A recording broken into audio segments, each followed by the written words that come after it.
happy to have on the show, and it's been a few months, Michael Blake, a former member of the New York State Assembly, a former Democratic National Committee vice chair, and now he's running for Congress in the 15th District in New York City.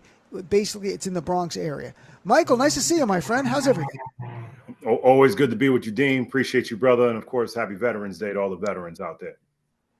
It's interesting. I talked to Joy Reid earlier, and it just, from the timeline, Facebook reminds you of things. And it reminded me recently of a picture of me and you on Joy Reid's weekend show before she even had the nighttime show years ago, because I've been on different cable news outlets and media outlets with you many, many times over the years. So now you're running for Congress. Tell people, why are you running? And then we'll talk a little bit about the district. We deserve better than Richie Torres. We deserve a real... People don't know that, right? Sorry. Yeah, we deserve a real Democrat in the South Bronx who's actually going to fight for progressive issues that we care about. And I want to be very clear that when we talk about cost of living and affordability, that when you have the poorest congressional district in America, that there has to be the opportunity that we do something better, do something different, do something bold that can actually change the game for the people. And so from the work I did in the Assembly, where we created the My Brother's Keeper program, focus on diversity in medicine, raise the age for criminal justice, helping Black and brown businesses, helping people throughout COVID, to being a vice chair of the DNC. Now we have to change the game even more. How do we have Medicare for all? Because we just saw how the Senate Democrats just caved, and we can't be silent about that. How do we get very focused in what's going on around ending credit scores when it comes to housing applications and increasing housing income limits so you actually have a chance to have a home? Canceling student debt, doing the things that our people need. So we're saying to the people of the Bronx, we're saying to people across the country, if you are tired of Richie Torres, my name is Michael Blake, and it's time to help us so we can believe again. And so the 15th district in New York City that you're running for, can you give people a little description of where it is and a little bit of the demographics of it? You mentioned it's the poorest district in America, which is statistically true, and it's stunning to think about. In New York City, we have the poorest district in America. It's right here. You can see behind me some of the beauty of the Bronx. Edgar Allan Poe Cottage, right? You can see Van Cortlandt House. Cortlandt House, yeah. The vibes of the Bronx. This is a district, when you think about Yankee Stadium, Botanical Garden, Bronx Zoo, an incredible legacy within the Bronx. 41% Black, 37% Latino, about 15% white, an incredible South Asian community, a community where we have so many voices, where my previous assembly district is in the congressional district. Right. And it's a place where people can understand that we can help everyone at the same time. It's a district also that Mayor-elect Zohran Mamdani won last week. Now, this is important because Zohran and I cross-endorsed each other in the mayoral primary, campaigned for him, dedicated our efforts to make sure we helped him because cost of living and affordability are everything. Rich Torres not only endorsed Andrew Cuomo in the primary, did not endorse Zohran throughout the general election, called the DSA Mickey Mouse Party, and refused to do any endorsements at all in this race. And so when we think about what is happening here, the energy in the Bronx is real. Zohran not only won the congressional district, he also won the assembly district in the 81st Assembly District, an area that has a community in Riverdale that people would say there's no way that this man can win this assembly district. And so we're saying this to say that when you talk about cost of living and affordability in this district, the home of hip hop, the home of salsa, the home of doo-wop, you can understand what's possible. And we're saying that if you are tired of Richie Torres, then you have a chance for a real Democrat and a real progressive. My name is Michael Blake, and I'm asking for you to support us. And don't forget, it's the home of Fordham University, where I went to Fordham in the Bronx. Course, so it's right there, right across from the Botanical Garden, right across from the Bronx Zoo. Going to college there. We used to go to the Bronx Zoo. You go to Botanical Garden while you were there. So you mentioned. So don't forget the Fordham Rams, right in the middle there. We got love for the Rams. I'm a Northwestern Wildcat. We got love for the Rams. You can go shop on Fordham Road. I was telling people back in the day, you go to Woolworth. You go to Alexander's. I know about Fordham. So we got love for Fordham University. No, and I lived when I went to law school at Fordham, but the law school is in Lincoln Center, but the undergrad's in the Bronx. And I went to the Rose Hill campus, and I lived for probably a year and a half in the Bronx, in the neighborhood there, going to commute to the law school from the Fordham campus of Rose Hill in, the Little Italy section, Arthur Avenue type of section. And it really is such a diverse, robust amazing place, the Bronx. Like, there's so much life there, and it deserves someone better than Richie Torres, to be blunt. I mean, I have no problem saying that. Richie Torres has made himself the focus of AIPAC support, talking and being funded by the people who support AIPAC, and not talking about poverty. I mean, this guy should be he's in the poorest district in America. That's not even an exaggeration, Michael. That's literally what it is. All he should be focused on is making life better for the people of the 15th district. And I never hear him talk about that. When he's on cable news, it's about the Middle East or about things that are not attached to the 15th district. Look, you hit it on the head. So let's say this. He talks about what's happening outside of this district 236% more than he talks about poverty. Yeah. Right. Like, just so we internalize that, everybody. When you have 1 out of 4 New Yorkers wondering how they can make ends meet and pay their bills. When you have a district where, and I say this regularly, as an ordained reverend myself, where our church that I grew up in, Calvary United Methodist Church, is in the district, my current church, Union Grove Missionary Baptist Church, that you can say at the same time that what Hamas did was brutal against the Jewish and Israeli people, but there's also a genocide that's happening against the Palestinians. Both are simultaneously true, and it's not hard to be able to say that. It's not hard to be able to say, I criticize AIPAC in its current form. And I tell people, I've been on that journey. I went on an AIPAC trip, and I've been on a JCRC trip, Jewish Community Renewal Council. And that was years ago. AIPAC was in 2014. But like anything in life, I was on that journey, and you see where they're at now is not a place that I want to be associated with. How do you take a stand and saying enough is enough? But being anti-AIPAC and anti-Netanyahu does not make you anti-Israel, and it does not make you anti-Semitic. And it is important that we're very clear about that dynamic. And so in this moment here and now, you need to have a representative that is going to focus on cost of living and affordability and focus what's happening here. And if you believe that we have had enough of Richie Torres, then I need you to go to michaelblakeforcongress.com, sign up, rock with us, build our support, because enough is enough. And I'm trying to, with Michael Blake, in case you didn't notice, I think that's really great that you plug it. It's important to do that. People listening, years ago, if you ran on talking about the Middle East, I don't know how much traction it would have gotten in your district or in most places, except for people really emotionally connected or by faith or by family. But the last 2 years, after October 7th, the horrific terrorist attack, but then after that, the horror, the nightmare of Gaza woke people up to a reality that a lot of people who are Palestinian American or people who had been there knew what was going on. But this is much worse than anything we've ever seen. We've never seen this, which is really, objectively speaking, a genocide. It's not hyperbolic. The UN, Israeli rights groups, like human rights groups like B'Tselem, have called it and qualified it as a genocide under international law. We're not throwing these terms around.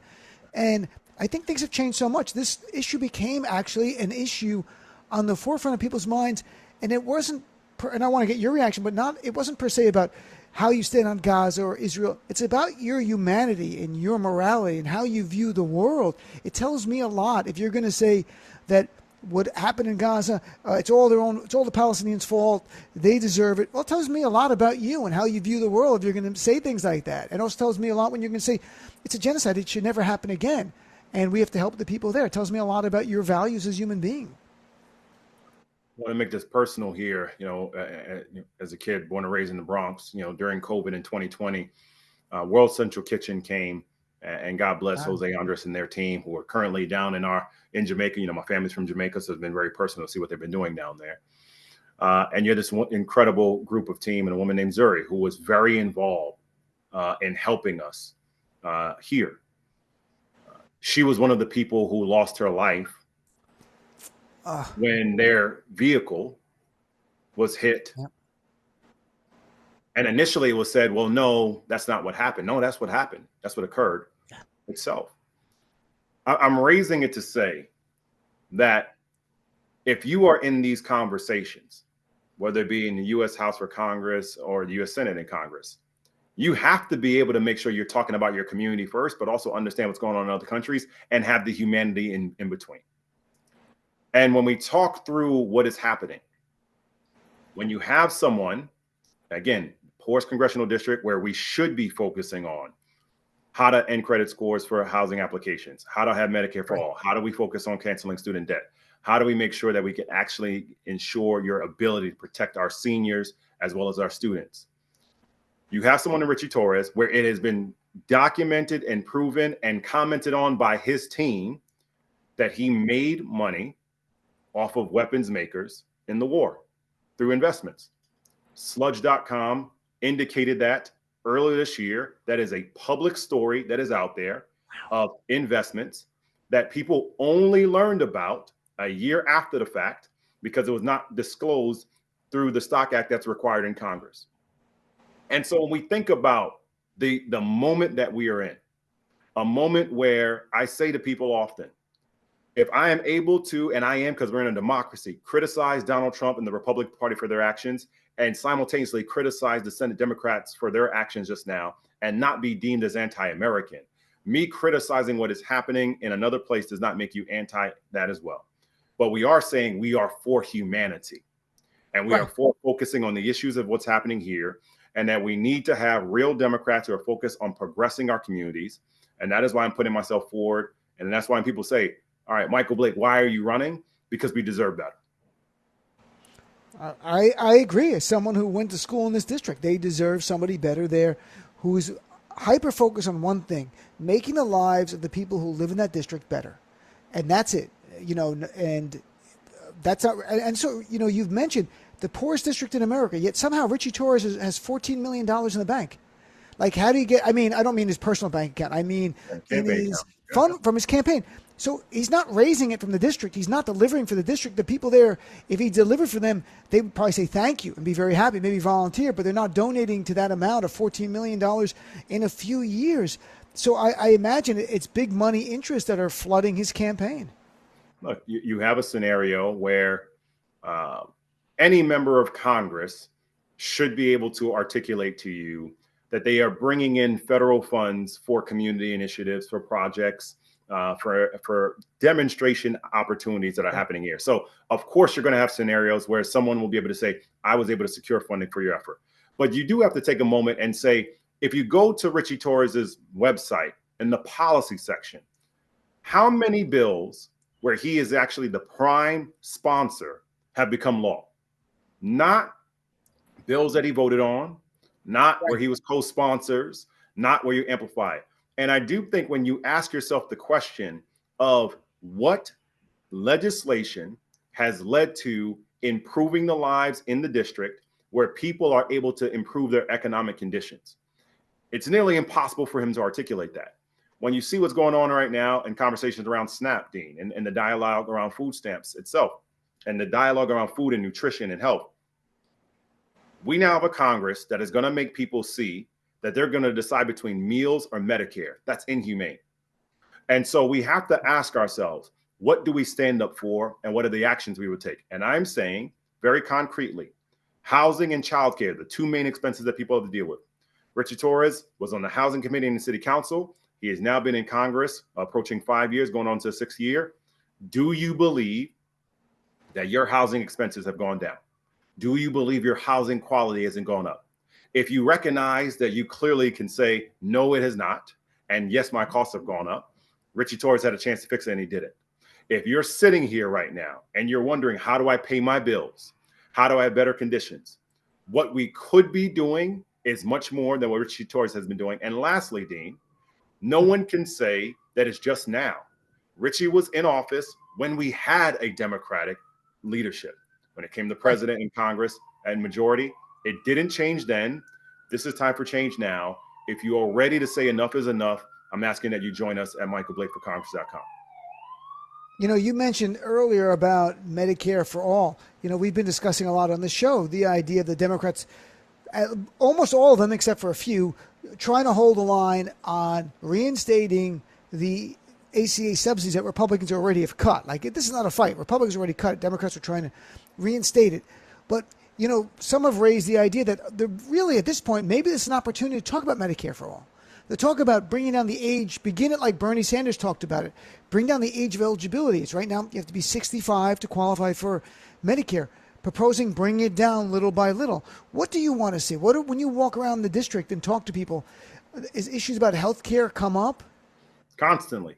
Look, Yeah. I'm a person who was born with a heart murmur. I was born Oh, in North Central Bronx Hospital. It's personal for me. Family members who have beaten cancer.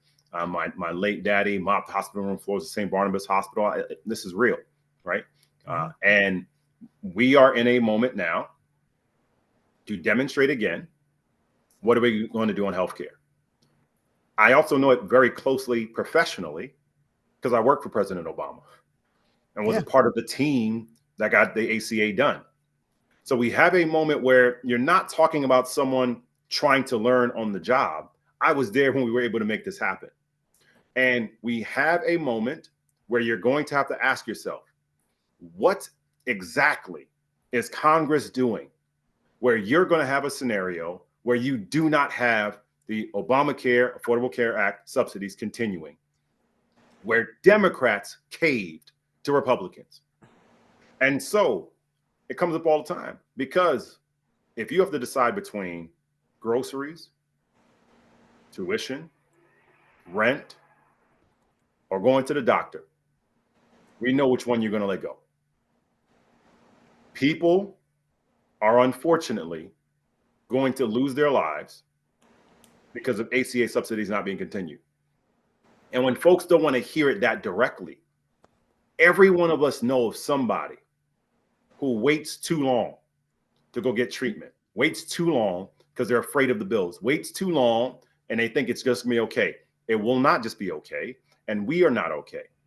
Lastly, Dean, make it very practical here. When you have a community where you have multiple hospitals, Lincoln Hospital, for example, which became effectively what was called a war zone during COVID.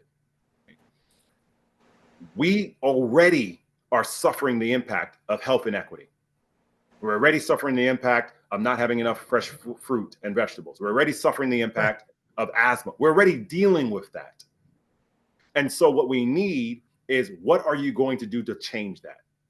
And so concretely, if you help people make more money and keep more money in their pocket, if you're able to help people have better education and better other conditions, it makes it less likely for them to go into the doctor's office, which is why, Dean, I co-led the effort of diversity in medicine when I was in the assembly, because all of this is intertwined, that if you are healthy, you have a chance to live. And if we want to have a chance to reimagine what healthcare must be in this country, you need someone who's connected to the community, not to corporate interests. And that is me, and that's not Richie Torres. It's Michael Blake, who we're chatting with now, who's just announced his candidacy just a few days ago for, in fact, you texted me. It was one of the people, I know I'm not the only person who texts a lot of people, but I responded right away. I'm like, Michael, come back on the show. Let's talk about this. He's running in the Congressional District 15 in the Bronx. What about when you look at Zoran's victory, and he won black voters by almost about 15 points. What does that say to you? Like, what were you hearing from the black community as we were getting closer to Election Day? That cost of living is the most important thing on their mind. And as a black man who, again, family's from Jamaica, my full name, Michael Alexander Blake. I'm named after Michael Manley, Alexander Bustamante, recognizing the Caribbean diaspora that's connected, and blessings to my Caribbean massive that's listening and watching right now. The reason why Zoran and I cross-endorsed each other in the mayoral primary is that we were both talking about cost of living. Yeah. We were both talking about affordability, and we're giving concrete ways to help the people. And this is something that people have to think about in this congressional district and across the city. I made it a point to say, if not me, Zoran needs to become our next mayor to address cost of living, to address putting money in your pocket, to address these issues. Richie Torres decided to endorse Andrew Cuomo, a man where thousands of people lost their lives in nursing homes, where 13 women credibly came forward and said they were sexually assaulted, and repeatedly had a history of demeaning Black people. Then after the primary, an opportunity to endorse the Democratic nominee for mayor, Richie Torres repeatedly refused to do so, even when you had Jerry Nadler, Brad Lane, when you had Hakeem Jeffries, late, but still Hakeem Jeffries, when you had leaders all across New York. Why would you not endorse a man that is trying to change things and move it forward with a new vision and a new energy, who is talking about cost of living when you represent the poorest congressional district in the country. And I believe it speaks to everything here. So for everyone that has been excited about Zoran's energy, you are listening and you're watching someone in Michael Blake who endorsed him and made it a point to say Black people stand with him. And you have someone in Richie Torres who did not want Zoran Mamdani to become mayor. And that is the vision you have to ask yourself. Who has the better chance of working with our next mayor to move New York City and move the 15th district and the people of the Bronx forward? It is Michael Blake, because I believe in what Zoran Mamdani will do for the city, unlike Richie Torres. That's well put. And Representative Adriana Espelot also endorsed, who's from up in the North Manhattan, I think, into the Bronx area. And he's been on the show a bunch of times. You have AOC who endorsed. You had Espelot who endorsed. You had Congresswoman Yvette Clarke, the chair of the CBC, Clarke, sure. who all endorsed Zoran Mamdani. Everyone listening, everyone watching, everyone paying attention, ask yourself, if a man is unwilling to endorse a Democratic nominee for mayor, then why should they be our Democrat in Congress? I agree with you 100%. It goes to the bigger issues. But, Michael, it's great chatting with you. We're going to continue to chat as this goes on, the primaries in the next year. But I wish you the best in the early days. And what's the website again last time? Join us, everybody. If you believe in the new Bronx and you're tired of Richie Torres, my name is Michael Blake. Believe in the Bronx. Go to michaelblake4congress.com. Donate, sign up to volunteer, join and rock with us. michaelblake4congress.com here in the Bronx. Dean, appreciate you. God bless. Thanks, brother. Nice chatting with you. I look forward to chatting with you in the future. Have a great night. Thank you.